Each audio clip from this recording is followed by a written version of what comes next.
আসসালামু আলাইকুম বন্ধুরা, কেমন আছেন সবাই? আশা করি ভালো আছেন। আমি হারুন বিন জলিল, কৃষকের স্বপ্ন চ্যানেলের পক্ষ থেকে আপনাদেরকে জানাই অভিনন্দন। হ্যালো বন্ধুরা, বিনা চাষে ভুট্টা চাষের আরও একটি নতুন ভিডিও নিয়ে আপনাদের মাঝে চলে এসেছি। এখন স্ক্রিনে যে জমিটি দেখতে পাচ্ছেন, এটি হচ্ছে আমার বিনা চাষে ভুট্টা চাষের জমি। এই জমিতে ইতিপূর্বে ছিল ভুট্টা, আর সেই ভুট্টাগুলো 60 দিন বয়সে বিক্রি করে দেওয়ার পর, ভুট্টার গাছগুলো করে দেওয়ার পর আমি হাল চাষ ছাড়াই এই জমিতে ভুট্টা চাষ করেছিলাম। বর্তমানে দেখতে পাচ্ছেন যে আমার ভুট্টা গাছের অবস্থা আলহামদুলিল্লাহ সব দিক দিয়ে ভালো। গাছের এই যেমন গঠন আকৃতি এবং গাছের যে মানে কালার গাঢ় সবুজ, সেটা সব দিক দিয়েই রয়েছে। এই জমিতে যদিও আমি আগাছানাশক স্প্রে করেছিলাম, আগাছা এখন নাই, দুই একটা আগাছা রয়েছে জমিতে। আর দুই ধাপে কিছু কিছু করে সার অলরেডি প্রয়োগ করা হয়ে গেছে। সিজন ছাড়া যে ভুট্টাগুলো চাষ করে থাকি, বিনা চাষে ভুট্টা চাষের জমিতে সার ব্যবহারের কিছু তারতম্য হয়ে থাকে। কারণ এই জমিতে সারগুলো দিতে হয় একটু মানে সময় কাছাই ঘন ঘন। সারের পরিমাণ যদিও কমিয়ে দিতে হয়, কিন্তু সারগুলা দিতে হয় একটু, দেখা যায় যে 15 দিন পর পর দিতে হয় সার। 15 দিন পর পরে সার দিলেই যে সারের পরিমাণ বেশি লাগে সেটা কিন্তু কথা না। মোট যে সারের তালিকা রয়েছে, মোট যে সারের পরিমাণ রয়েছে ভুট্টা রোপণ থেকে শেষ পর্যন্ত 3 কিস্তির যে সার রয়েছে, সেই সারগুলোর মধ্য থেকেই এই সারগুলো আসলে প্রয়োগ করা হয়ে থাকে। তবে একটু মানে 15 দিন পর পর। এমনি যদি আমরা সার প্রয়োগ করে থাকি, দেখা যায় যে প্রথম কিস্তিতে যে সার প্রয়োগ করে থাকি সেগুলো হচ্ছে জমি প্রস্তুতের সময়, সেচ চাষের পূর্বে। আর দ্বিতীয় কিস্তিতে যে সারগুলো প্রয়োগ করে থাকি রবি এবং খরিফের প্রকারভেদে 20 থেকে 30 দিনের মধ্যে সারগুলো প্রয়োগ করে থাকি।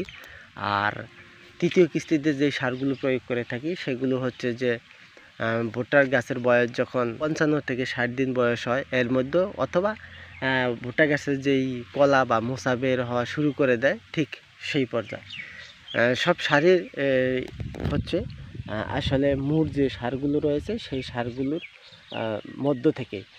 এখন আমি সেই সারের তালিকাটা আমার স্ক্রিনে দিয়ে দিচ্ছি, আপনারা চাইলে দেখে নিতে পারেন।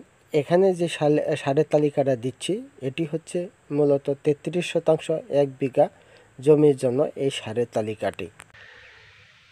যাই হোক বন্ধুরা, আপনারা দেখতেই পাচ্ছেন যে আসলে ভুট্টার অবস্থা খুবই ভালো। এই বিনা চাষে ভুট্টা চাষের যেই জমিতে আসছি আমি, এখন এই জমিতে পানি সেচ দেওয়া হচ্ছে, কারণ এটি হচ্ছে লাল মাটি। দেখা যায় যে পানির সেচের পরিমাণটাও মানে খুব ঘন ঘন দিতে হয়, দেখা যায় যে 1 সপ্তাহ পর পরে পানি দিতে হচ্ছে। আর প্রচুর তাপ যাচ্ছে, ফাল্গুন মাসের শুরু থেকেই প্রচুর তাপমাত্রা শুরু হচ্ছে, মানে বৃষ্টির আভাস দেখা গেলেও 2 দিন গুঁড়ি গুঁড়ি বৃষ্টি হয়েছে আমাদের এইদিকে, তারপরেও দেখা যায় যে ভারী কোনো বৃষ্টি হয়নি। আর প্রচুর তাপ যাচ্ছে, তাপমাত্রা প্রচুর। পানির যে একটা সেটার পরিমাণটা বাড়িয়ে দেওয়া হচ্ছে ঘন ঘন। আর অন্যান্য জমি হলে দেখা যায় যে 15 দিন থেকে 20 দিন পর পর পানি দিলে চলতো, কিন্তু এই লাল মাটিতে দেখা যায় যে আসলে মোট কথা হলো যে পানি ধারণ যে ক্ষমতাটা সেটা খুবই কম। আর এটাকে পানি যে বেশি দিব, বেশি দিলে দেখা যায় যে সেটা যে সহজে শোষণ করে নেবে, এটাও সমস্যা। সব দিক দিয়ে এই জমিতে সমস্যা।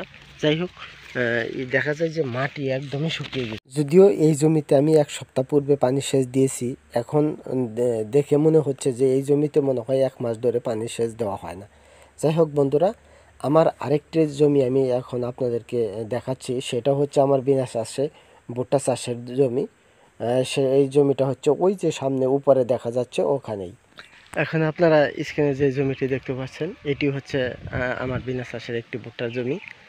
আর এই ভুট্টার গঠনটা, নিচে যে ভুট্টার জমিটা রয়েছে আমার, এই যে এই নিচে এই ভুট্টার গঠনের চাইতে অনেক সব দিক দিয়েই মানে অনেক সুন্দর। গাছগুলার গঠন, গাছের আকৃতি অনেকটাই সুন্দর। আর সেটার জন্য কারণ হচ্ছে এই জমিটা খালি ছিল, এই জমিতে কোনো কোনো কিছু আবাদ করা হয়নি, এর আগেও কোনো ভুট্টা আবাদ করা হয়নি।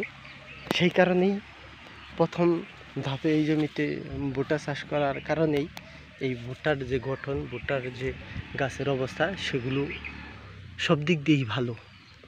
নিচের ওই জমি থেকে, নিচে যে জমি রয়েছে, নিচের এই জমি থেকে এই গাছের গঠন আকৃতি সব দিক দিয়েই ভালো। এটি হচ্ছে বিনা চাষে ভুট্টার জমি। তার মানে যদিও ভুট্টার দুটা জমিতে ভুট্টার জাত একটাই, কিন্তু দেখা যায় যে ভুট্টার জমি পতিত এবং আবাদি থাকার কারণে এইভাবে পার্থক্য রয়েছে। যাই হোক বন্ধুরা, আজকের ভিডিও তাহলে এখানে শেষ করতে যাচ্ছি। ভিডিওটি যদি আপনাদের ভালো লাগে তাহলে অবশ্যই লাইক কমেন্ট শেয়ার করবেন। আর যারা আমার চ্যানেল নতুন তারা অবশ্যই আমার চ্যানেলটি সাবস্ক্রাইব করে রাখবেন। ধন্যবাদ।